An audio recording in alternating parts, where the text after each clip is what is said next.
Dios, te pedimos que nada nos distraiga en esta mañana, que tú quites todo tipo de opresión, de distracción, que esté operando en el ambiente físico, emocional, espiritual, en nuestra mente, en nuestros pensamientos, y que únicamente sea tu presencia quien con total libertad hable a nosotros y siembre en nuestras vidas una semilla que dé fruto. Te pedimos que así sea hecho en el nombre de Cristo Jesús.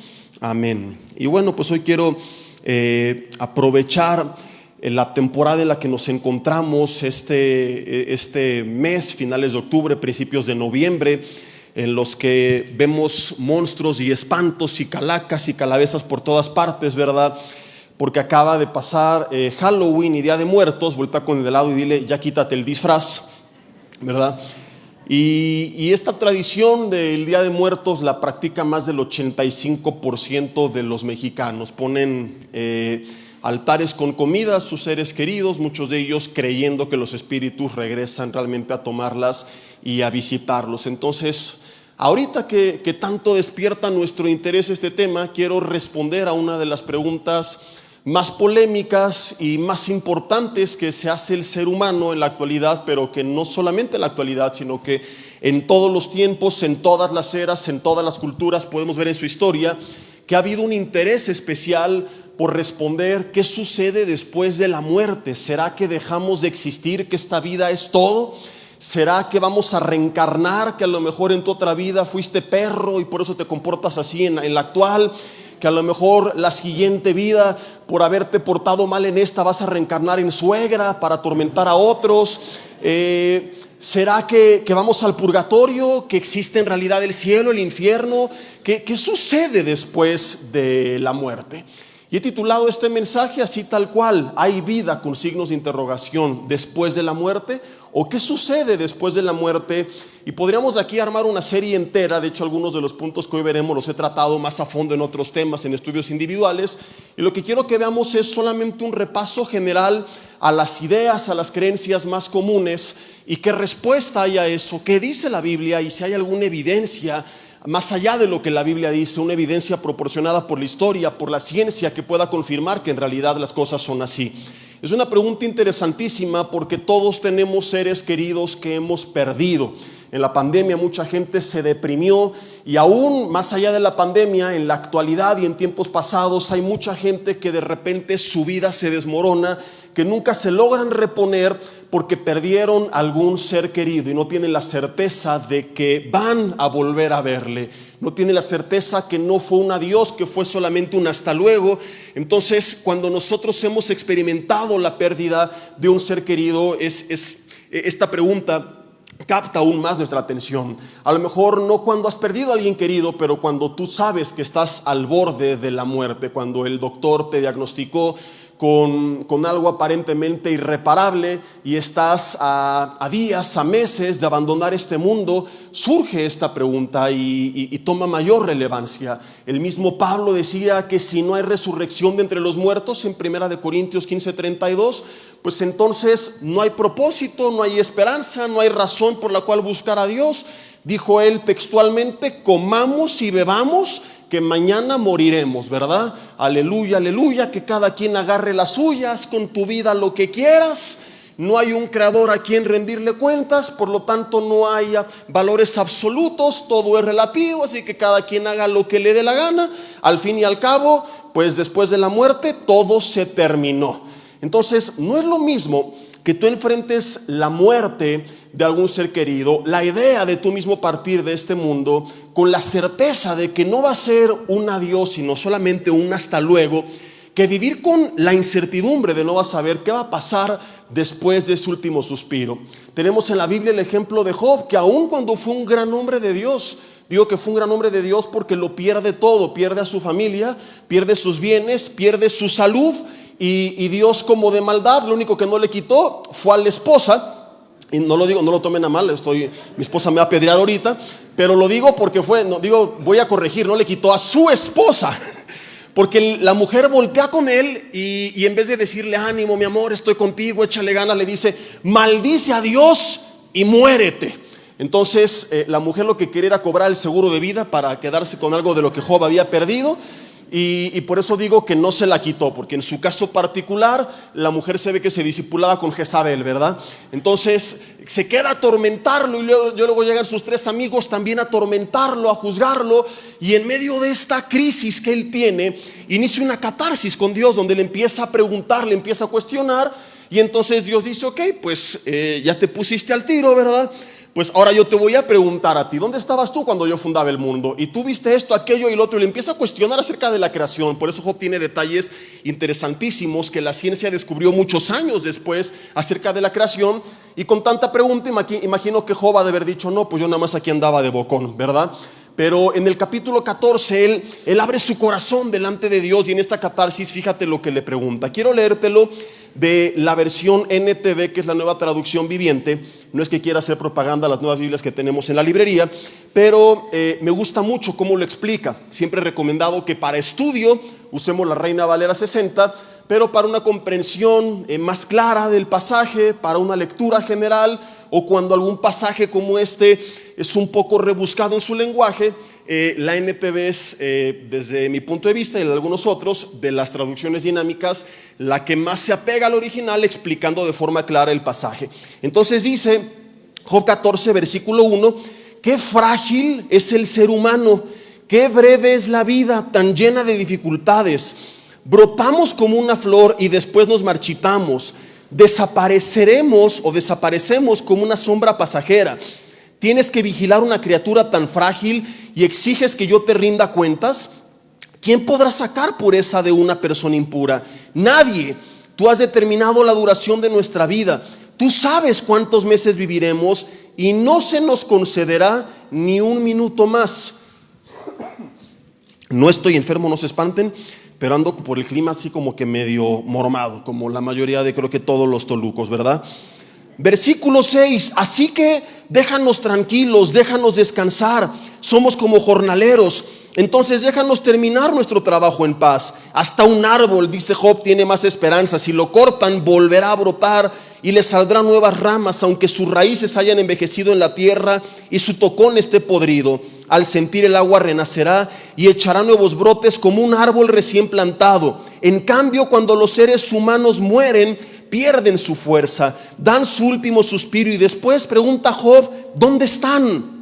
Como el agua se evapora de un lago y el río desaparece en la sequía, asimismo la gente yace en la tumba y jamás se levanta. Hasta que los cielos dejen de existir, nadie despertará ni será perturbado de su sueño.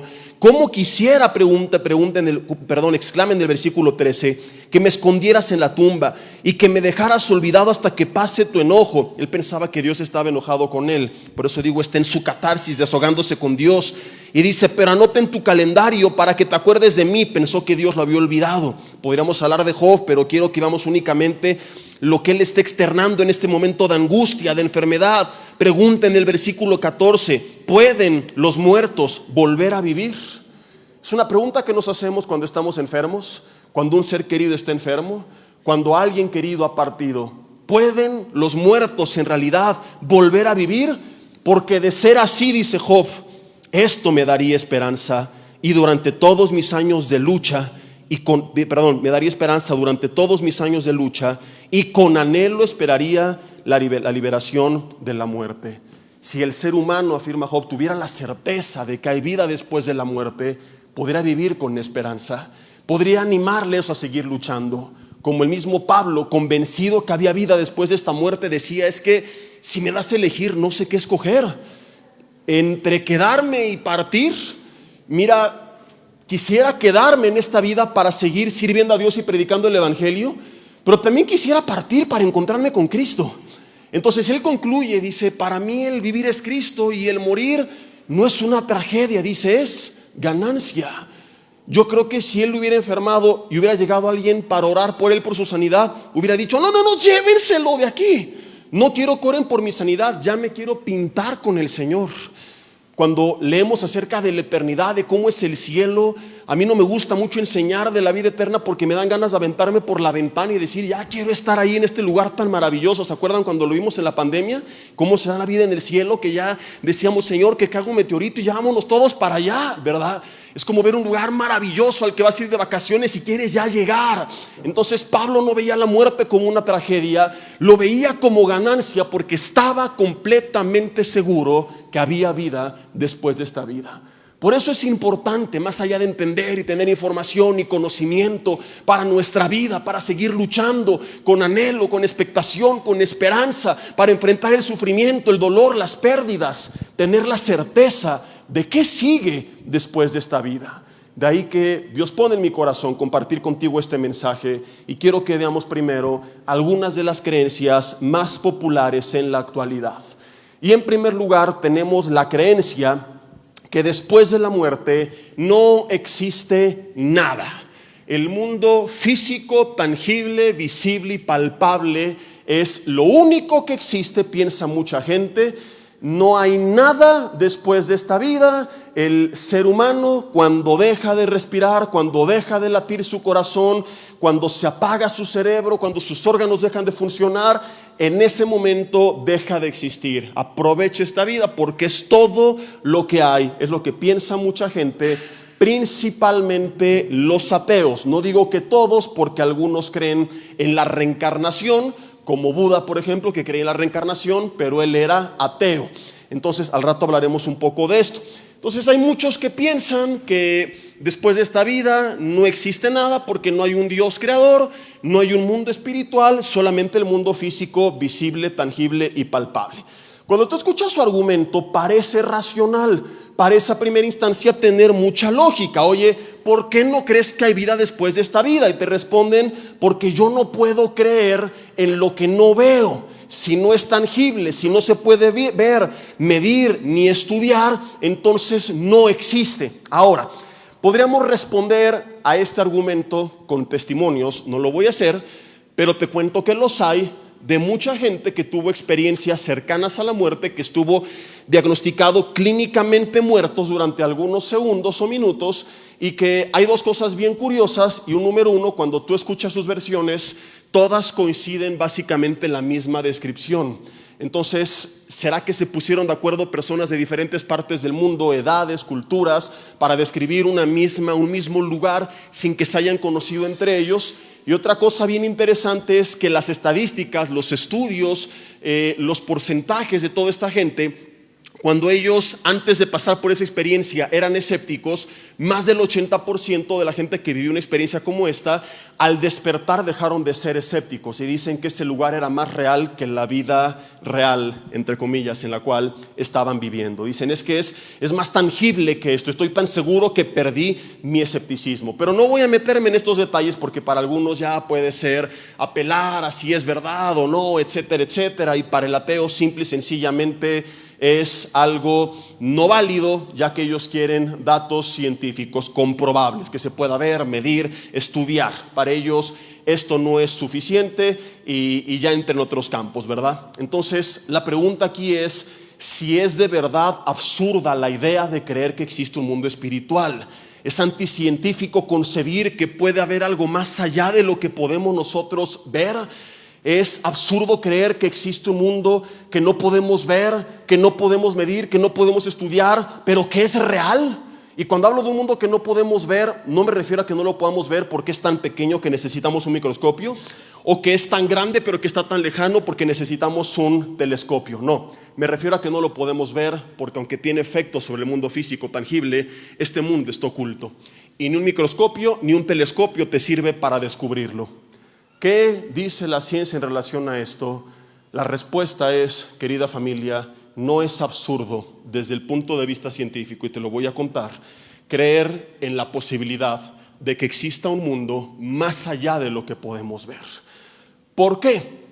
Lo que muchos no saben es esto, y es interesantísimo. Toda la materia y toda la energía que podemos ver, medir, palpar, estudiar, aquello que los ateos le llaman el mundo real, es solamente el 5% de lo que existe en el universo. ¿Dónde está el otro 95%? Y repito, no me refiero a lo que es tan pequeño que necesitamos un microscopio, ni tan lejano que necesitamos un telescopio. No me refiero al macrocosmos, no. Me refiero a un 95% que existe, confirmado según la ciencia, que afecta a nuestro universo, literalmente, que afecta a las leyes de la física, confirmado por la ciencia, pero que no es tangible, que no se puede ver, que no se puede palpar, que no se puede medir. ¿Cómo sabemos entonces que existe? Déjame te cuento un poquito.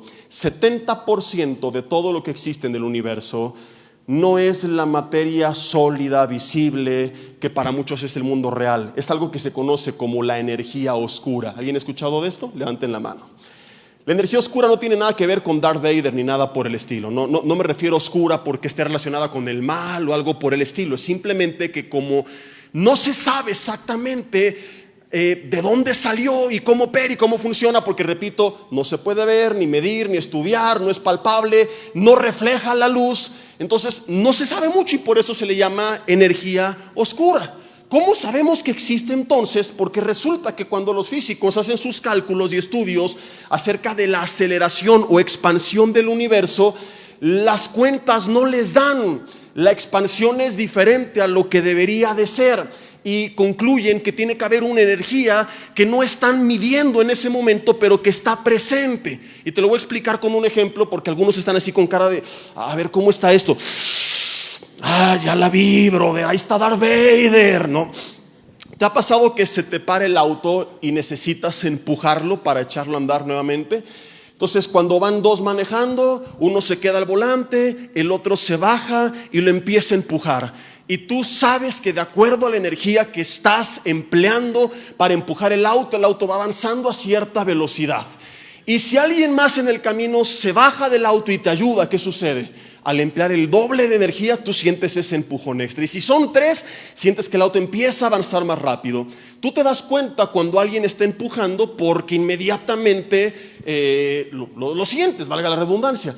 Imagínate que estás tú solo empujando y de repente el auto empieza a avanzar mucho más rápido, como si tres personas más te ayudaran, pero volteas y no hay nadie. Dirías, oye, ¿qué está pasando?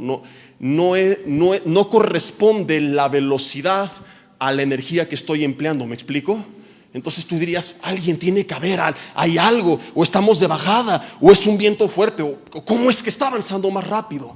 Y esto sucede con el universo, con las galaxias, con el macrocosmos. Está avanzando a una velocidad distinta a la que tendría que avanzar o expandirse según los cálculos matemáticos. Por eso concluyen que hay un 70% de energía que está teniendo sus efectos sobre el universo, pero que no se puede ver, ni medir, ni estudiar.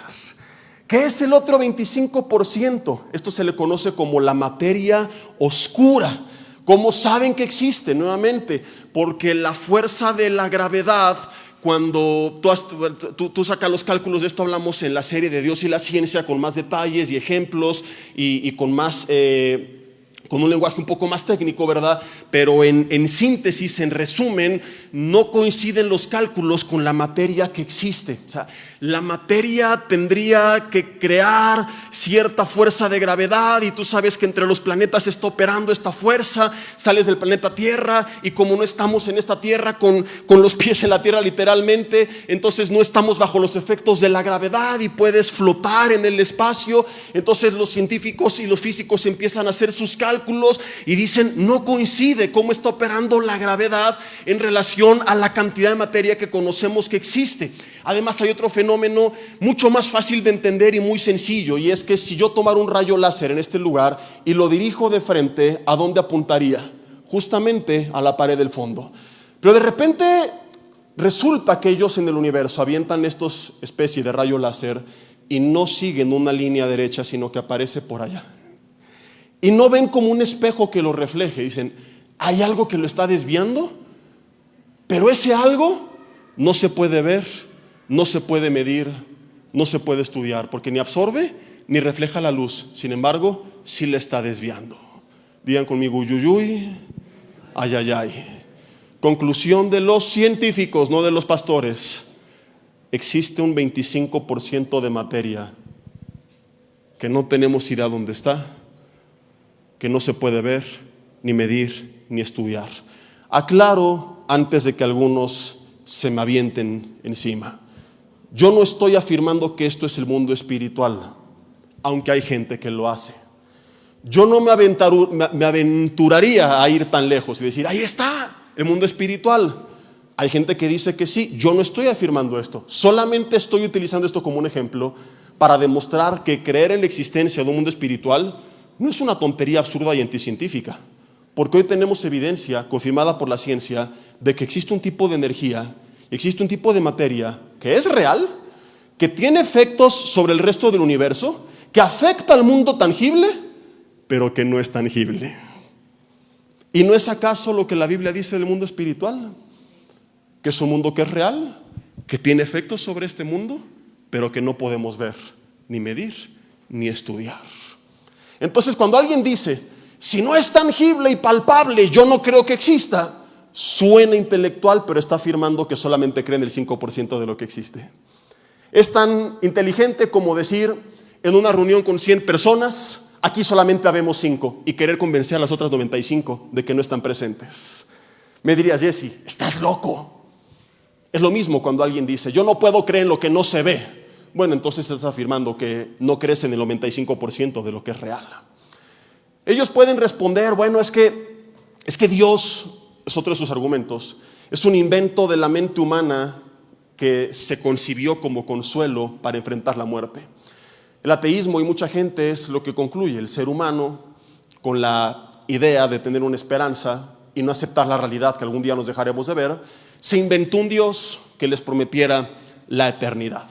Es una afirmación que, al menos cuando la aplicamos al Dios de la Biblia, filosóficamente, queridos amigos y hermanos, se anula a sí misma, porque si el Dios de la Biblia fuera un invento en realidad de la mente humana, no sería el Dios de la Biblia, sería un Dios completamente distinto, como el de otras culturas, como otros dioses falsos.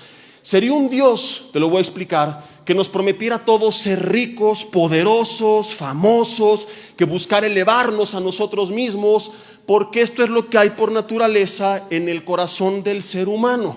No sería un Dios como el de la Biblia, que nos manda humillarnos, servir, perdonar, rendirnos, negarnos, tomar nuestra cruz y seguirlo, no amar a las riquezas. ¿Me estoy explicando? Voy a utilizar un ejemplo para que sea más sencillo de entender. Imagínate que tienes una pareja que tiene muchos años, que ha querido tener hijos, pero que no lo ha logrado. Ellos te dicen, es que como quisiera tener un hijo, ejemplo tonto, que tomara Coca-Cola, pero ahorita vas a ver por qué utilizo esto, que comiera papas Sabritas, que fuera bien varonil, así bien hombre, bien cristiano, y que le fuera a la América. Te los encuentras 5 años después y te dicen, ¿qué crees? Que tuve un hijo. A ver, enséñame fotos de él. No, no tengo fotos de él. ¿Un video de él? No, tampoco. Preséntamelo. No, no te lo puedo presentar. Estaría raro, ¿no? Oye, entonces cuéntame un poco de él. ¿Qué crees? ¿Que es un hijo que toma Coca-Cola? ¿Que come Sabritas? Es bien varonil, bien cristiano, y no se pierde un partido del superlíder que es el América. Tú, al no tener evidencia tangible de ese hijo y solamente una versión que coincide con lo que él concebía en su corazón o lo anhelaba en su corazón, podrías decir, es un invento de su mente para aliviar sus deseos, porque lo que está presentando es justamente lo que quería. Sin embargo, contradice a la realidad, que no presenta ninguna evidencia. Pero te lo encuentras y te dice, ¿qué crees? Que tuve un hijo, pero le encanta la Pepsi, solo come papas Barcel, es medio gay y le va a las Chivas. No estoy estableciendo una correlación entre las últimas dos cosas, no se me ofendan los chivermanos. Nada más te dije un ejemplo.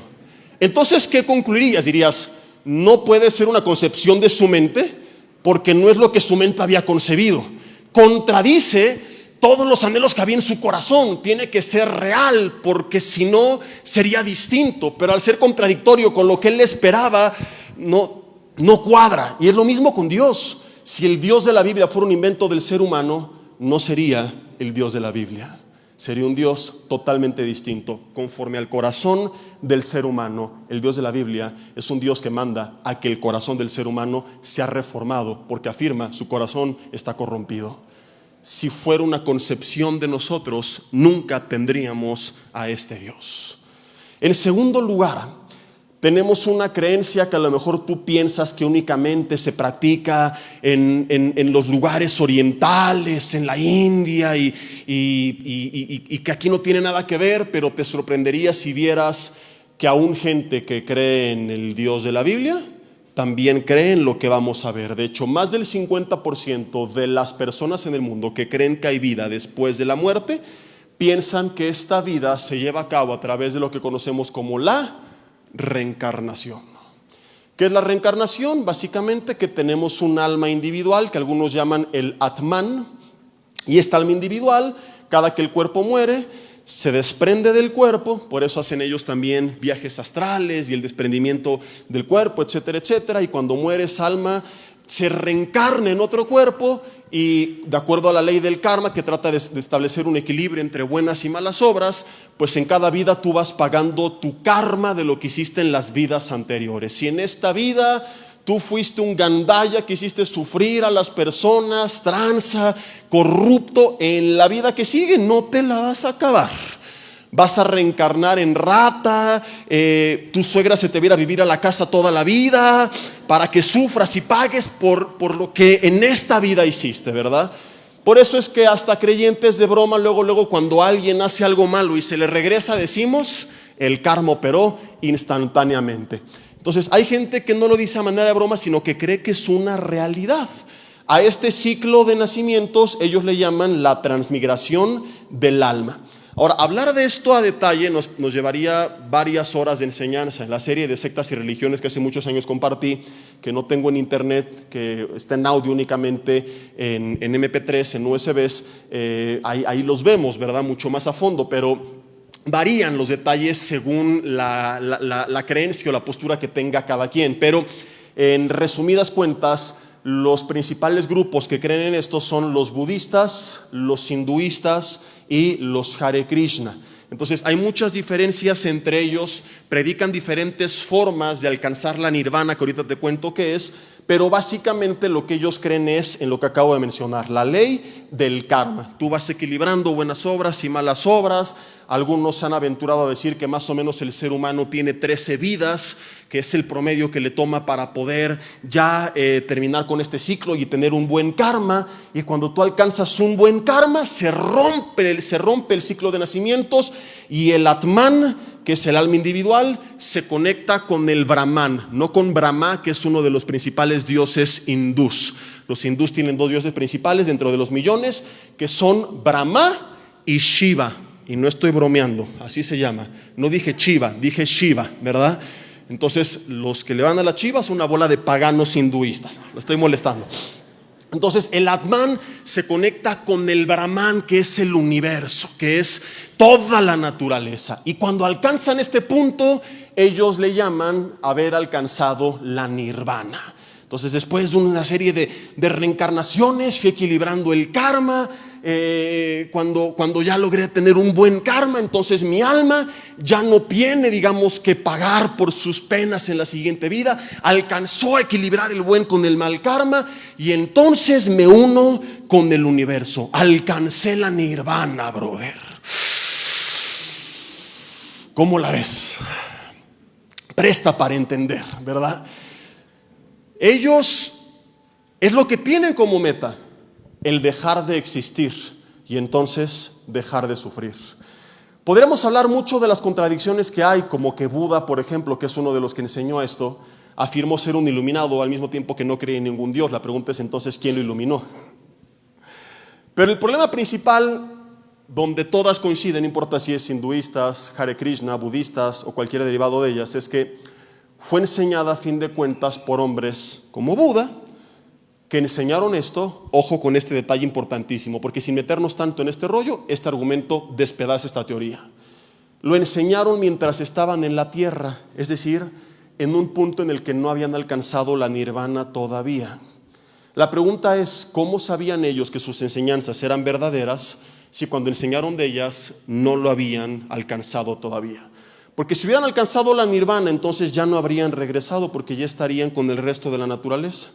El hecho de haberlo enseñado es evidencia de que no lo habían alcanzado, que su cuerpo seguía reencarnándose según ellos y no habían podido comprobar que lo que estaban diciendo era cierto. Es como que alguien te dice, oye, ¿ya fuiste a los nuevos tacos que están aquí a la vuelta? Hombre, están espectaculares.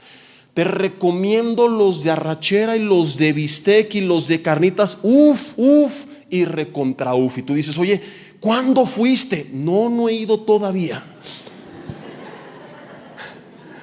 Entonces, ¿cómo sabes que están buenísimos? ¿Quién te contó de ellos?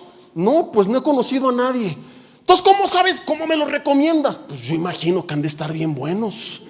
Es lo que están haciendo. Recomendar y enseñar de algo que ellos no probaron. ¿Sí me explico o no? Porque si Buda y cualquiera de las personas que enseñaron de la nirvana hubieran alcanzado la nirvana, no habrían regresado para hablar de ella, porque ellos ya estarían unidos con la naturaleza, habrían desaparecido. ¿Cómo saben que existe si ellos lo comprobaron? Y a esto súmale esta pregunta: ¿qué sentido tendría entonces vivir con la idea de reencarnación tras reencarnación para algún día lograr como meta máxima la no existencia? Pero esto es en lo que cree gran parte de la población mundial. Prefieren creer esto que aceptar al Dios de la Biblia. Tenemos en tercer lugar, y un poco más cercano de nosotros, en México, la creencia popular de más del 80% de la población nacional que cree en la religión tradicional, que es el catolicismo. Si tú eres católico, no vengo a atacarte, te voy a invitar solamente a que tú solito, leyendo la base de donde sacan esta enseñanza, concluye, porque paradójicamente la enseñanza de donde lo afirman es la misma que lo contradice. Antes te cuento un poco de qué se trata. El purgatorio es, según el catolicismo, el lugar donde van a ir la gran mayoría de todos los muertos antes de ir al cielo, para pagar ahí por sus pecados veniales pendientes. Si tú no te confesaste y te fuiste, por eso el dicho de que Dios nos agarre confesados, ¿verdad? Porque ibas camino al confesionario y te atropellaron y no te fuiste confesado, no te vas al cielo porque tienes cuentas pendientes, entonces te vas a ir al purgatorio. ¿Dónde aparece en el Nuevo Testamento esto? No está, pero existe, dicen ellos. ¿Qué pasa? Y este detalle es bien importante porque tú solito quiero que saques conclusiones. Según el mismo catolicismo, si alguien murió con un pecado mortal sin confesar, entonces el purgatorio no le sirve y esa persona es condenada de inmediato. La mayoría de la gente, lo que ellos concluyen es que no es ni tan buena para ir al cielo ni tan mala para irse al infierno. Entonces todos van a ir al purgatorio con excepción de la gente muy buena. ¿Qué es lo que la Biblia dice al respecto? Hay personas muy buenas que se van al cielo porque fueron muy buenas. Romanos 3:10 afirma, no hay justo ni aún uno más que el pastor y el papa, dice la Biblia. Aún las versiones de la Biblia católica que tú leas van a coincidir que todos estamos corrompidos, Romanos capítulo 10, y separados de Dios por causa de nuestros pecados. Si no me crees a mí, búscalo en tu propia Biblia para que no creas que es la mía la que está modificada. Tu propia Biblia dice que en Efesios 2 del 8 al 10 que la salvación no es por obras, que es por gracia para que nadie se gloríe. Pero resulta que pues ellos piensan esto y creen que los seres queridos vivos pueden ayudar al fallecido a que salga del purgatorio. ¿Cómo? Con sus oraciones. Por eso cuando alguien muere hacen, si no me equivoco, le llaman las novenarias, donde están varios días orando para que el Señor se apiade de su alma, ¿verdad? O sea, Señor, fue un desgraciado, pero aquí estoy pidiéndote por él y pues por mi oración tú lo vas a perdonar, ¿verdad? Con sus limosnas, con buenas obras, con misas y con indulgencias. Ahora, nosotros en Vida Nueva para el Mundo, después de estudiar esto, hemos llegado a la conclusión de que están en lo correcto, es una gran verdad, y prontamente podrán adquirir ustedes ahí en la librería su tarjeta de diezmos frecuentes Vida Nueva, con la que podrán adquirir terrenos en el cielo a meses sin intereses. Hoy salen a la venta terrenos al lado de la casa de Pablo, por si gustan, ahí los pueden encontrar. ¿Qué es lo que tenemos que decir al respecto? Yo no voy a decir nada, yo solamente voy a leerte el pasaje de donde ellos basan su enseñanza, porque podríamos aquí armar un estudio enorme. Basta leer el Nuevo Testamento para darte cuenta que la salvación es por fe en Jesucristo y no por obras, como lo acabo de mencionar con Efesios 2 del 8 al 10, que es clarísimo, ¿verdad? Pero sin necesidad de todo un debate y que nadie se enoje, resulta que paradójicamente el pasaje que se utiliza como base para afirmar esta enseñanza es el mismo que también la niega. Segunda de Macabeos, capítulo 12, 39 al 46. Ni lo busques en tu Biblia porque no la vas a encontrar. Te lo voy a leer yo de esta versión que tengo de la Biblia de las Américas, y también puedes verlo en la versión Nácar-Colunga, perdón, la Biblia latinoamericana, no de las Américas. La latinoamericana, la Nácar-Colunga, que son buenas versiones católicas, hay que reconocerlo. El problema es que añaden estos libros deuterocanónicos en el Antiguo Testamento. Nuestro Nuevo Testamento es idéntico, pero en el Antiguo Testamento añaden algunos capítulos y algunos libros. Entonces, segunda de Macabeos, capítulo 12, versículo 39, te lo voy a leer. Dice: al día siguiente buscaron a Judas para ir a recoger los cuerpos de los muertos y a sepultarlos con los suyos en los sepulcros de sus padres. Bajo la túnica de cada muerto encontraron objetos consagrados a los ídolos de Jamnia, prohibidos por la ley de los judíos. Comprendieron entonces por qué habían muerto. ¿Por qué habían muerto? ¿Por qué? Porque tenían objetos consagrados a los ídolos de Jamnia. ¿Estamos de acuerdo? Entonces ellos habían muerto por un pecado de idolatría. Ahorita vemos por qué esto es importante.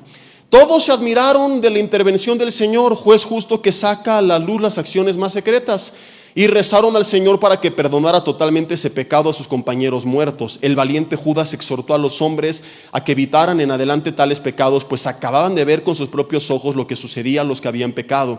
Efectuó entre sus soldados una colecta y entonces envió hasta 2,000 monedas de plata a Jerusalén a fin de que se ofreciera ahí un sacrificio por el pecado. Ya ves, aquí está el orar por los muertos, las indulgencias. Todo esto lo hicieron muy bien inspirados por la creencia de la resurrección. Pues si no hubieran creído que los compañeros caídos iban a resucitar, habría sido cosa inútil y estúpida, dice aquí, orar por ellos. No me veas feo, así es como dice. Versículo 45 dice: pero firmemente creían en una valiosa recompensa para los que mueren como creyentes. De ahí que su inquietud era santa y de acuerdo con la fe. Es la razón por la cual Judas ofreció este sacrificio por los muertos, concluye, para que fueran perdonados por sus pecados. ¿Cuál es el gran problema aquí? Que estaban orando por los muertos para que fueran perdonados por sus pecados, pero sus pecados por los cuales murieron eran pecados de, versículo 40, idolatría, que de acuerdo al catolicismo es un pecado mortal y no venial, por lo cual no se puede orar para que se le perdone ese pecado. Lo que resulta en que el pasaje que se utiliza como base para afirmar que esto es válido, al mismo tiempo contradice a su enseñanza. Además que Hebreos 9:27 dice que está establecido que el hombre muera una sola vez y después de esto el juicio. El ladrón al lado de la cruz del Calvario, cuando creyó en Jesús, escuchó las siguientes palabras: de cierto te digo que hoy estarás conmigo en el purgatorio. Eso dijo Jesús. Y después que hayan orado por ti, porque era un ladrón, y hayas pagado por tus pecados, entonces tiras al cielo.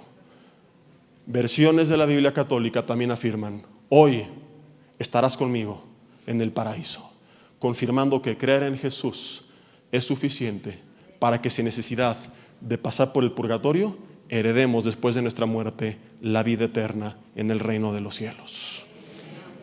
En cuarto lugar, ¿qué cree el cristianismo?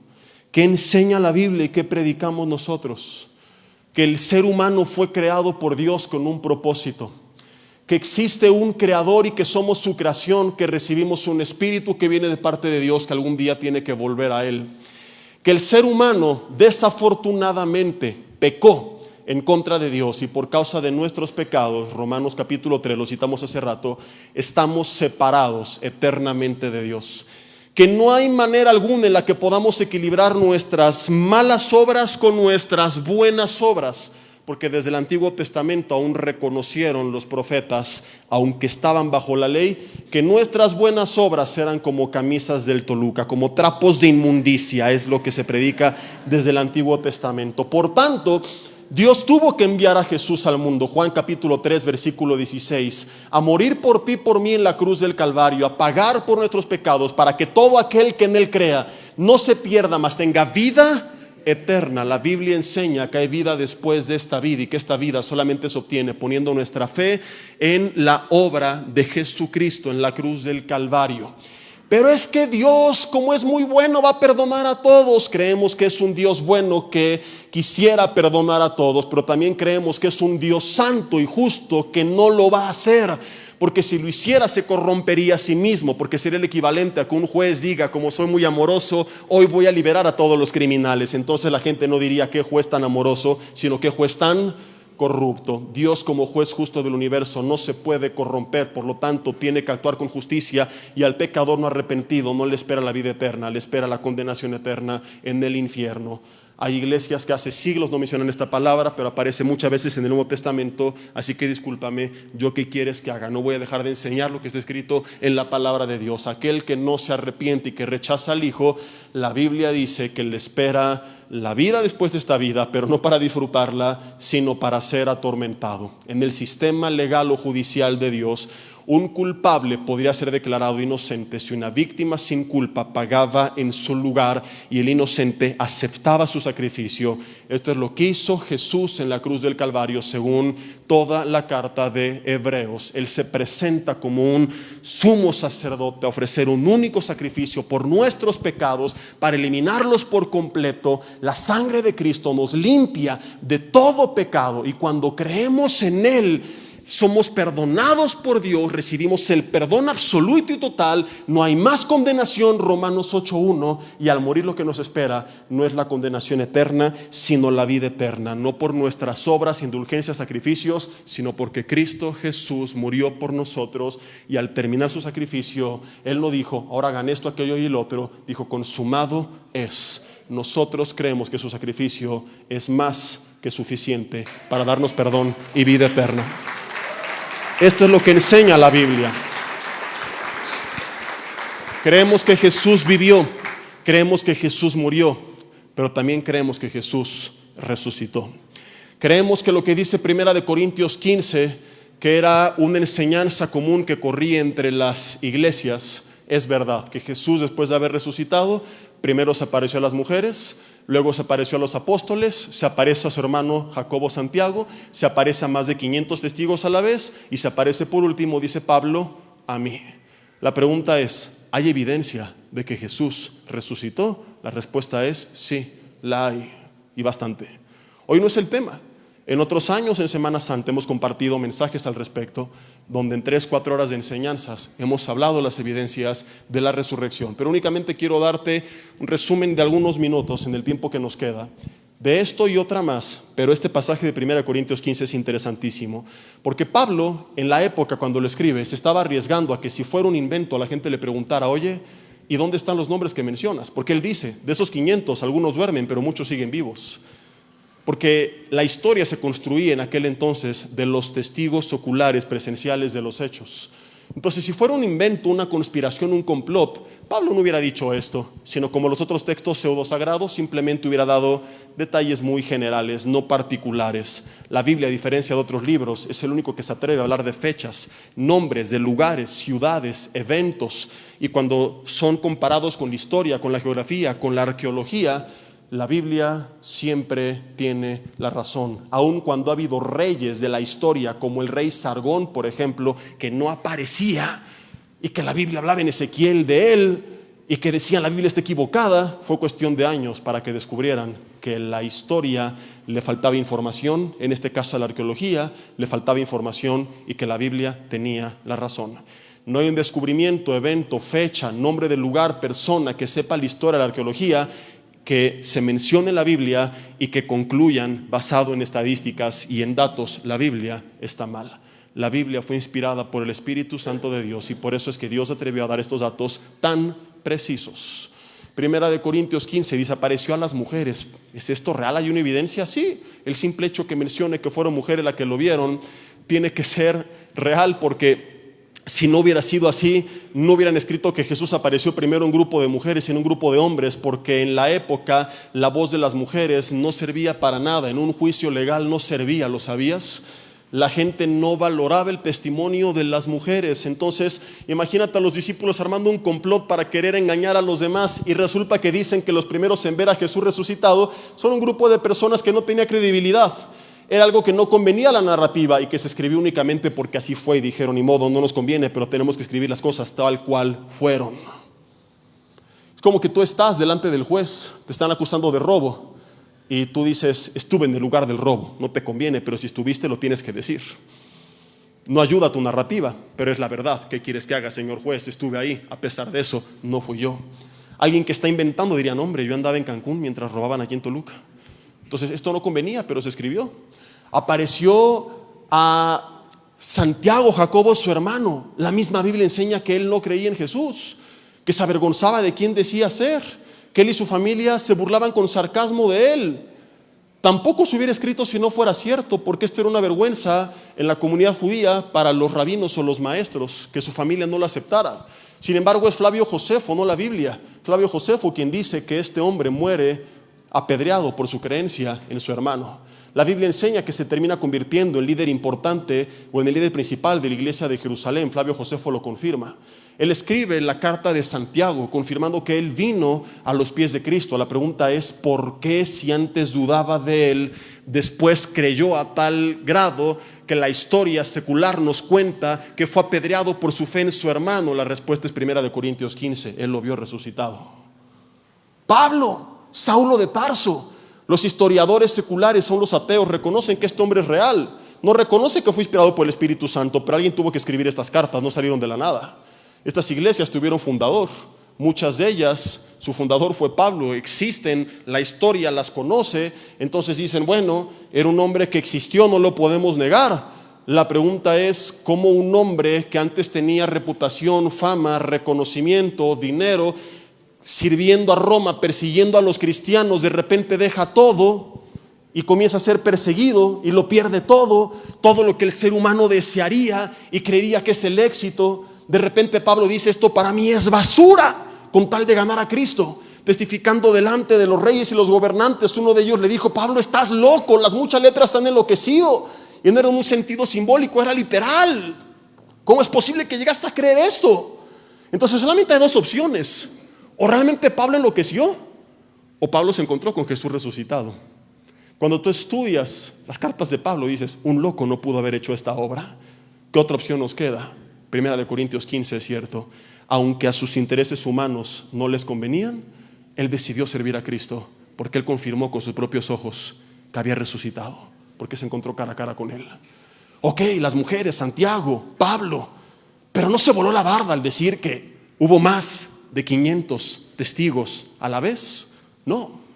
Hablamos algún día de los cambios tan drásticos en una comunidad judía de decenas de miles de personas confirmadas según la historia. Tradiciones que habían guardado durante décadas, que no les robaron ni siquiera los imperios que los llevaron cautivos en el pasado. Como un carpintero de Nazaret causa una revolución que no logró ninguno de los imperios del pasado. Imposible a menos que lo hubieran visto resucitado.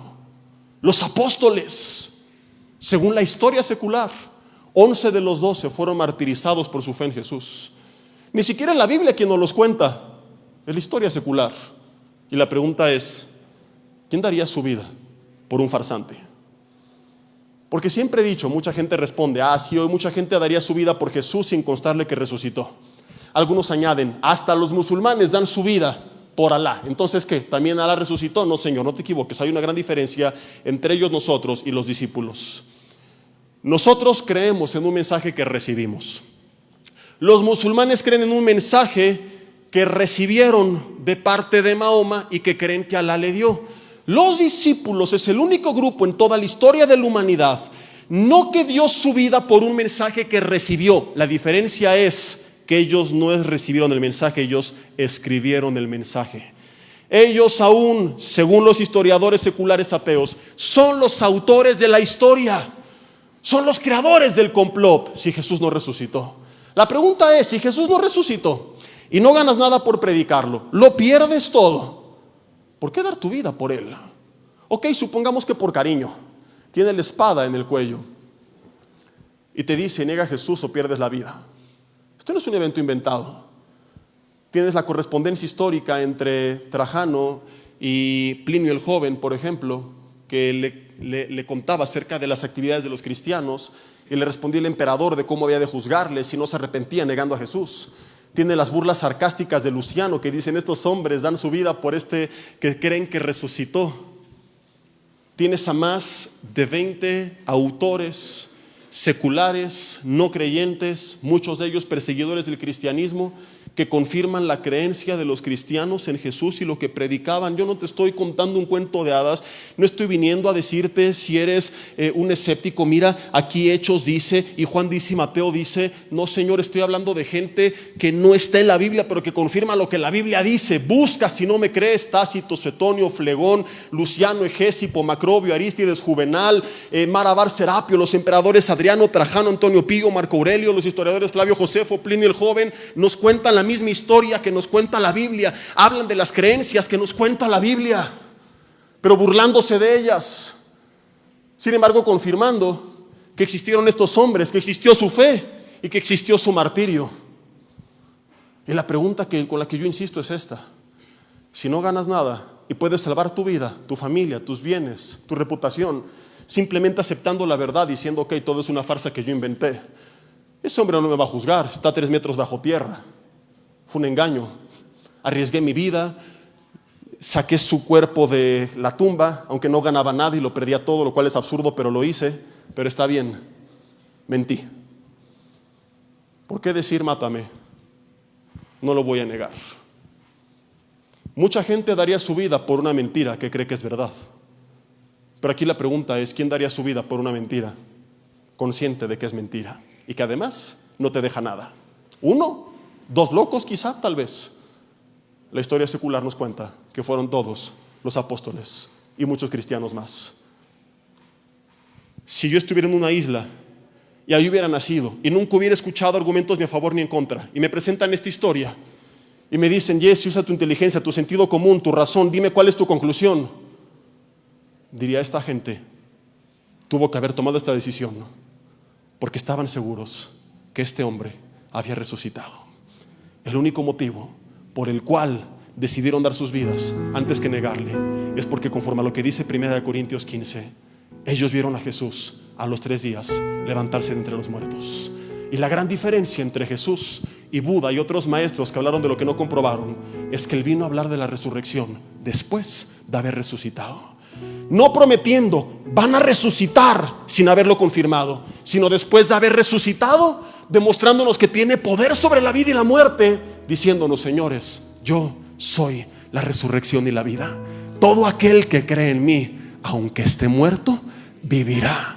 Esto es lo que nosotros creemos, y no está basado en el fanatismo, en la fe ciega, en la sin razón, sino en las palabras de un hombre que confirmó con su vida, muerte y resurrección que es Dios, que tiene el poder para dar vida a los muertos, y que Él algún día vino y Él algún día volverá. Quiero leerte Juan capítulo 11, versículo 25, en esta versión NTV que tengo en mis manos. Y quiero añadir al versículo 25 que acabo de leer el versículo 26. Juan capítulo 11, versículo 25 y 26. Jesús le dijo, yo soy la resurrección y la vida. El que cree en mí vivirá aún después de haber muerto. Todo el que vive en mí y cree en mí, dijo Jesús, jamás morirá. Y preguntó en ese entonces, ¿lo crees? Y yo te pregunto, ¿lo crees? Que si crees en Él después de haber muerto, vivirás. Es una realidad. Hoy, la misma gente que estudia nuestro cerebro en el campo de la neurociencia ha logrado estudiar las diferentes capas del cerebro. Pueden ellos estimular áreas que hacen, por ejemplo, que tú reacciones y muevas la pierna, pero estás tú consciente de que tú no mandaste la orden, que fue un estímulo, como cuando te pegue el doctor con el martillito en la rodilla, que dices, ay, se movió, pero yo no di la orden. Esa orden viene de algo que llamamos conciencia. La conciencia es algo que no se ha podido estudiar. Los pensamientos, las emociones, las convicciones, las creencias, los recuerdos, no puedes meter una especie de chip o USB y extraerlos, porque aunque son proyectados por el cerebro, son ajenos al mismo. Es como una televisión. Tú puedes estudiar los componentes físicos de una televisión, pero tú no puedes tomarla y estudiar la señal, porque la señal es proyectada por la televisión, pero es ajena a la televisión. Si rompes la televisión, se pierde la señal, pero no quiere decir que no exista. Simplemente pierde su capacidad de proyectarla.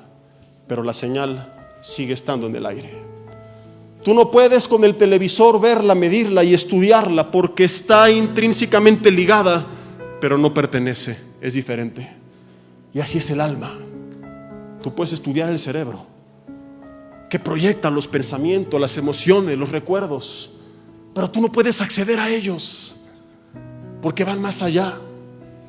Y es una de las evidencias, sumada a la del inicio, que sí existe más allá de lo que podemos ver, y que algún día se va a apagar la televisión, pero la señal sigue en el aire. Nuestro cerebro dejará de funcionar, pero nuestra alma, esto que coincide con todos los testimonios que te conté al principio, que no hablamos de ellos, pero que existen, sigue existiendo. Y dice la Biblia en Eclesiastés 12:7 que vuelve el espíritu al Dios que nos dio la vida, después de que el cuerpo es sepultado bajo tierra. De modo que lo que la Biblia afirma, hoy la ciencia no lo puede rebatir, no lo puede negar, no lo puede desacreditar. Querida familia, queridos amigos, existe un mundo espiritual, existe una conciencia, existe un alma. No somos solamente lo que se ve, hay algo más allá de lo que se ve, y hay un Dios que dice en Génesis 1, es el creador de todo esto, al que algún día veremos cara a cara y al que le rendiremos cuentas. La Biblia por eso dice: prepárate para venir al encuentro con tu Dios. No podemos tú y yo seguir viviendo como si esta vida lo fuera todo. Disfruta de la vida dentro del orden de Dios, pero entendiendo que fuimos creados por Él y para Él, que en esto consiste la vida eterna, dijo Jesús, en que te conozcan a ti, al Padre, y a Jesús, a quien has enviado. Que en la vida haremos muchas cosas de paso, pero que no vinimos para eso. Que esto nos lleva a reflexionar en cuál es mi propósito, para qué estoy aquí, qué espera Dios de mí, y a preguntarme si estoy listo para encontrarme con Él. Por eso la Biblia afirma, hoy que oyes su voz, no endurezcas tu corazón. Hoy es el tiempo de ponernos en orden delante de Dios, pero también es el tiempo que si tú has perdido un ser querido, que si tú estás al borde de la muerte, puedas sonreír y recordar lo que dijo Pablo y decir: Señor, quisiera seguir viviendo para hacer tu voluntad y para servirte, pero el día que me toque partir o ver un ser querido que esté en ti partir, no me voy a derrumbar, porque sé que no es un adiós, es hasta luego. Que cuando morimos en Cristo, la vida no termina, apenas comienza. Por eso los testimonios dicen: esa vida era más real que esta. Aquí no termina todo. Hay una vida después de esta vida.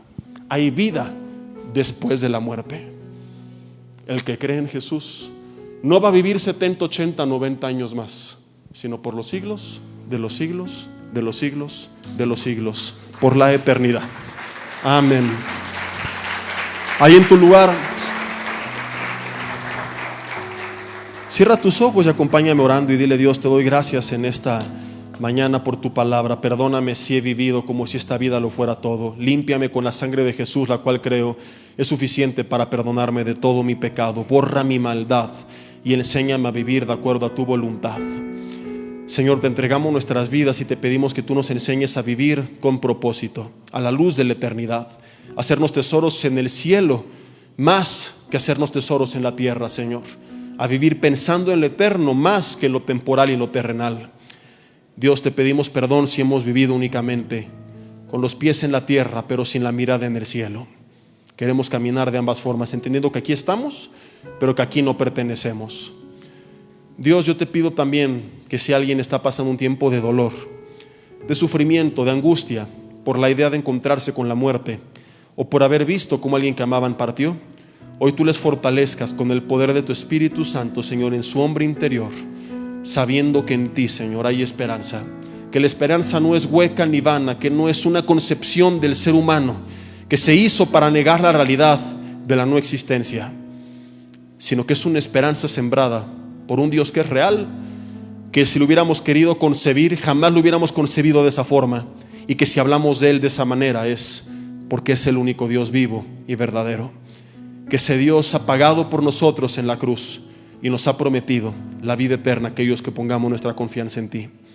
Señor, yo te pido que en el nombre de Jesús todo desánimo, depresión, tristeza, todo sentimiento de angustia, de desesperanza por la idea, Señor, de respirar por última vez, se echada fuera de nuestras vidas, que podamos vivir con confianza, sin temor, sabiendo que esta vida no lo es todo, que como tú mismo, Jesús, dijiste a los discípulos, no teman de los que pueden matar el cuerpo, porque no pueden destruir su alma, a vivir sin miedo a la muerte, porque la muerte no será para nosotros el fin, será apenas el principio. En un abrir y cerrar de ojos, entonces te veremos.